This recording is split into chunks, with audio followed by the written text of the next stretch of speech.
Today we are going to talk about solving radical equations, including square root and cube root.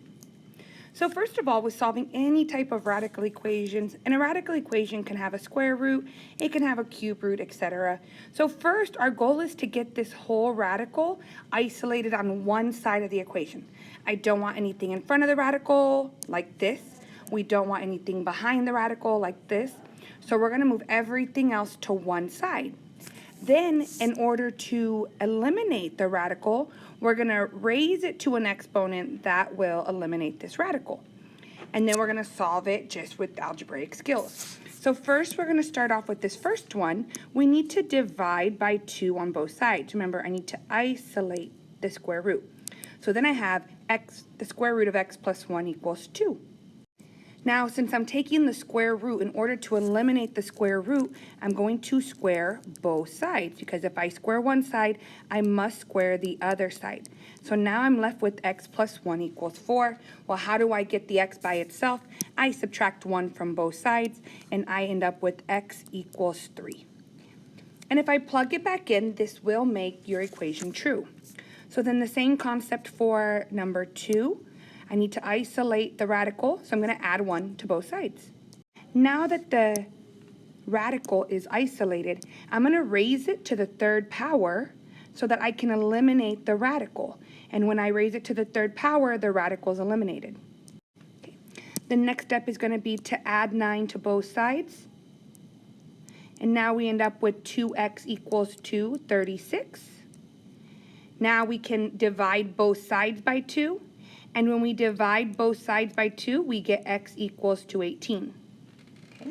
Let's continue just with some more practice problems. Okay. So what's going to be the first step for question number 3? We are going to add 9 to both sides.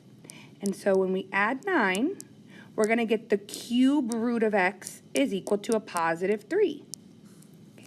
Again, how do you eliminate a cube root? You're going to raise it to the third power. And whatever you do on one side, you must do on the other side.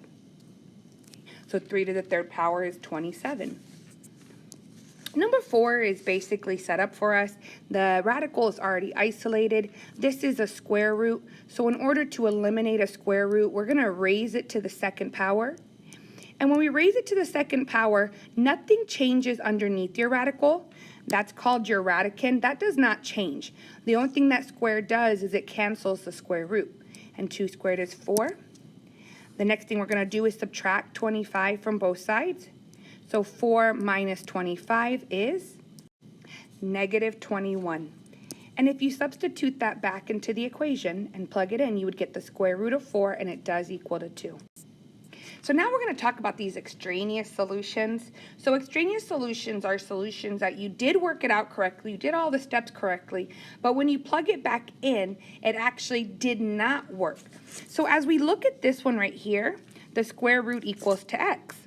Well, the square root is going to be equal to a positive solution. Remember, we talked about square roots previously, and yes, we're only going to do the positive solution. So that tells me right here that this number has to be positive. So again, how do we get rid of a square root? We square, and then we're going to square both sides. So we're left with negative 3x plus 4 equals x squared.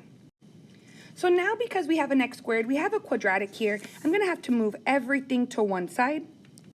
So now that everything's to one side, we're going to factor this. So a is a 1.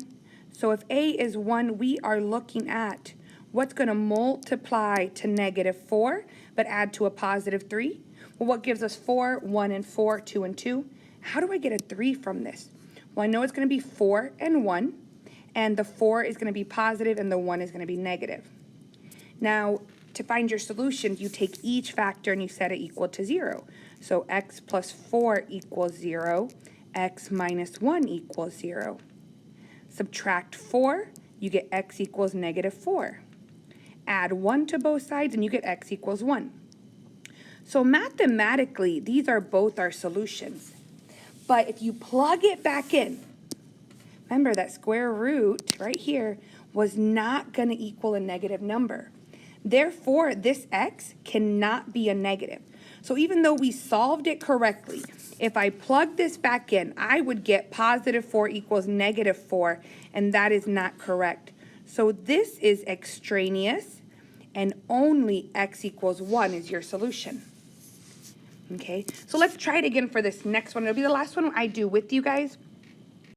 First, we want to isolate the radical, so we're going to divide by 2 on both sides. Divide by 2. So now we have the square root is equal to negative 1x. Now, don't assume that's a no solution because you see a negative 1. I need this side to be positive.